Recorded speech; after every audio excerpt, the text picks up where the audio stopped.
Hi, I'm David Jihad. Hi, I'm Trisha Salaria. Hey, I'm Shahryar Samir. I'm Ali Arafat. I'm Mohammed Haidar, and this is DNA Transcription. The first step in prokaryotic transcription is the assembly of the holoenzyme. The holoenzyme includes the core polymerase combined with the sigma factor. The core polymerase is composed of 4 subunits: alpha, omega, beta prime, and beta. Alpha is used for enzyme assembly. Beta is used for initiation and elongation of transcription in the corresponding RNA. Beta prime contains the conserved motif for synthesis, and omega facilitates the formation of the holoenzyme but is not required for polymerase activity. Omega aids in bringing sigma to the core polymerase to form the complete holoenzyme. Sigma is used in promoter recognition and undergoes a sequence-specific interaction to bind to the promoter. The N-terminal domains of the alpha subunits dimerize, facilitating assembly of beta and beta prime. Sigma subunits recognize the cis-acting elements on the promoter region, and carboxy terminal domains of the alpha subunit interact with the UPE elements on the DNA to attach the holoenzyme to the DNA. The close promoter complex begins the formation of the transcription initiation complex.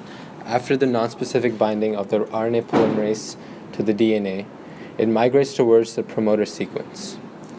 Sigma factor 4 binds to the negative 35 element, sigma factor 3 binds to the negative 10 extended element, and sigma factor 2 binds to the negative 10 element. After closed promoter complex formation, the downstream DNA segment bends across the active site channel entrance, and sigma 2 domain destabilizes the DNA helix.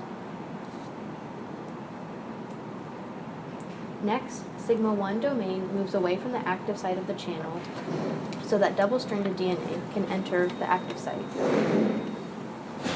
The DNA unwinds or melts to complete the transcription bubble.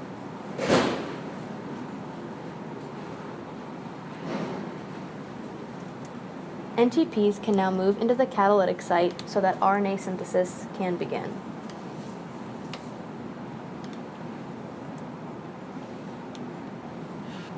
NTPs enter through the secondary channel, and the resulting mRNA transcript is produced at the active site and sent through the exit channel.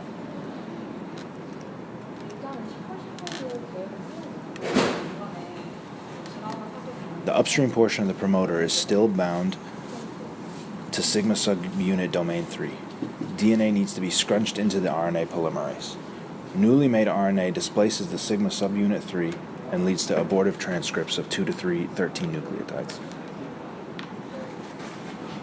In order to begin elongation, the interaction between the holoenzyme and the promoter needs to be broken.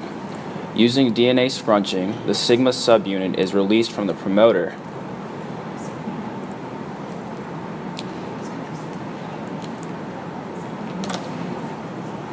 And new mRNA leaves the exit channel of the RNA polymerase, which is the start of elongation.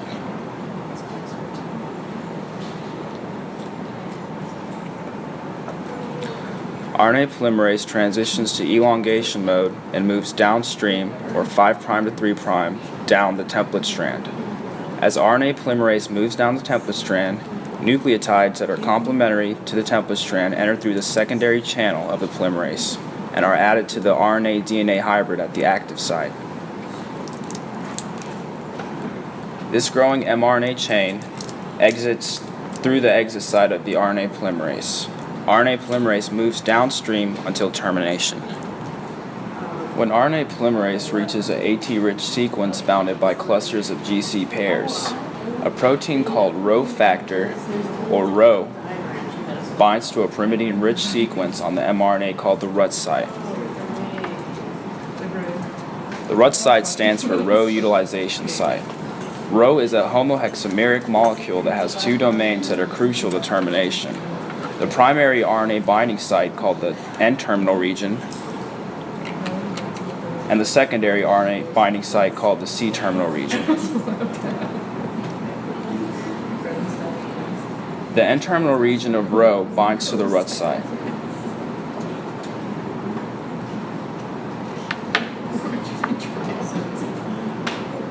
After this occurs, the C-terminal region of Rho binds downstream of the Rut sequence and the circular Rho molecule closes onto the mRNA strand.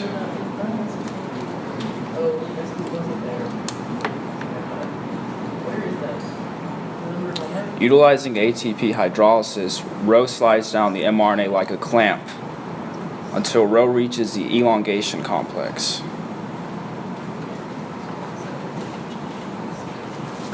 Upon reaching the elongation complex, Rho acts as a helicase and unwinds the DNA-RNA hybrid, releasing the DNA and RNA polymerase from the now free strand of mRNA.